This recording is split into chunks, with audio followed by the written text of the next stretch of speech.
ಹೀಗೆ ಕಬ್ಬು ಬೆಳೆಗಾರರು ಹೋರಾಟವನ್ನ ಮಾಡಿ ಸರ್ಕಾರಕ್ಕೆ ಡೆಡ್ಲೈನ್ ಎಲ್ಲ ಕೊಟ್ಟು ಹೋರಾಟವನ್ನ ತೀವ್ರಗೊಳಿಸ್ತೀವಿ ಅಂತ ಎಚ್ಚರಿಕೆ ಕೊಡ್ತಾ ಇದ್ರೆ ಮತ್ತೊಂದು ಕಡೆ ಡಿಸಿಎಂ ಡಿಕೆ ಶಿವಕುಮಾರ್ ಅವರು ಮಾತ್ರ ಈ ವಿಚಾರದಲ್ಲಿ ಯಾಕೋ ಮೌನ ವಹಿಸಿದ್ದಾರೆ, ಸೈಲೆಂಟ್ ಆಗಿದ್ದಾರೆ. ಅವ್ರು ಹೇಳಿದೇನು ಗೊತ್ತಾ, ಆ ಭಾಗದ ಸಚಿವರು ಗಮನಿಸ್ತಾರೆ ಅಂತಂದ್ರು ಡಿಕೆ ಶಿವಕುಮಾರ್ ಅವರು. ಡೆಲ್ಲಿಯಲ್ಲಿ ಇದ್ರ ಬಗ್ಗೆ ಡಿಕೆ ಶಿವಕುಮಾರ್ ಅವರಿಗೆ ಪ್ರಶ್ನೆ ಕೇಳಿದಂತ ಸಂದರ್ಭದಲ್ಲಿ ಆ ಭಾಗದ ಸಚಿವರು ಗಮನಿಸ್ತಾರೆ ಅಂತಂದ್ಬಿಟ್ರು. ಯಾಕೆ ಇದ್ರ ಬಗ್ಗೆ ರಿಯಾಕ್ಷನ್ ಕೊಡಲಿಲ್ಲ, ಯಾಕೆ ಸೈಲೆಂಟ್ ಆದರು ಅನ್ನುವಂಥ ಕುತೂಹಲ ಈಗ ಡಿಸಿಎಂ ಡಿಕೆ ಶಿವಕುಮಾರ್ ಯಾಕೆ ಹಿಂಗೆ ಅಂದ್ರು ಅಂತ.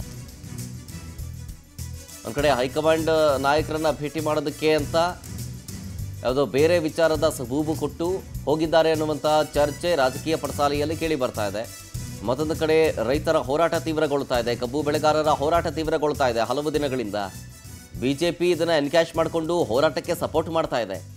ಆದರೆ ಇದರ ಬಗ್ಗೆ ಡಿಸಿಎಂ ಡಿಕೆ ಶಿವಕುಮಾರ್ ಮಾತ್ರ ಸೈಲೆಂಟ್ ಆದ್ರು, ಯಾಕೆ ಅಂತ ಗೊತ್ತಾಗ್ಲಿಲ್ಲ.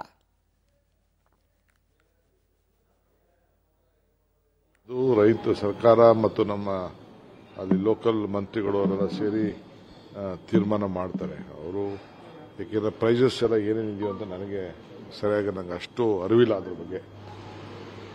ಆ ಭಾಗದವರು ತೀರ್ಮಾನ ಮಾಡ್ತಾರೆ. ಆಮೇಲೆ ಚೀಫ್ ಮಿನಿಸ್ಟರ್ ನಾವು ಹೋದ್ಮೇಲೆ ಅದ್ರ ಬಗ್ಗೆ ಮಾತಾಡ್ತೀನಿ. ನನಗೆ ಹೆಚ್ಚಿಗೆ ಮಾಹಿತಿ ಇಲ್ಲದೆ ನಾವು ಮಾತಾಡೋದು ಸರಿ. ಅದು ರೈತ ಸರ್ಕಾರ ಮತ್ತು ನಮ್ಮ ಅಲ್ಲಿ ಲೋಕಲ್ ಮಂತ್ರಿಗಳು ಅವರೆಲ್ಲ ಸೇರಿ ತೀರ್ಮಾನ ಮಾಡ್ತಾರೆ. ಅವರು ಏಕೆಂದರೆ ಪ್ರೈಸಸ್ ಎಲ್ಲ ಏನೇನಿದೆಯೋ ಅಂತ ನನಗೆ ಸರಿಯಾಗಿ ನಂಗೆ ಅಷ್ಟು ಅರಿವಿಲ್ಲ ಅದ್ರ ಬಗ್ಗೆ. ಆ ಭಾಗದವರು ತೀರ್ಮಾನ ಮಾಡ್ತಾರೆ. ಆಮೇಲೆ ಚೀಫ್ ಮಿನಿಸ್ಟರ್ ನಾವು ಹೋದ್ಮೇಲೆ ಅದ್ರ ಬಗ್ಗೆ ಮಾತಾಡ್ತೀನಿ. ನನಗೆ ಹೆಚ್ಚಿಗೆ ಮಾಹಿತಿ ಇಲ್ಲದೆ ನಾವು ಮಾತಾಡೋದು ಸರಿ. ಅದು ರೈತ ಸರ್ಕಾರ ಮತ್ತು ನಮ್ಮ ಅಲ್ಲಿ ಲೋಕಲ್ ಮಂತ್ರಿಗಳು.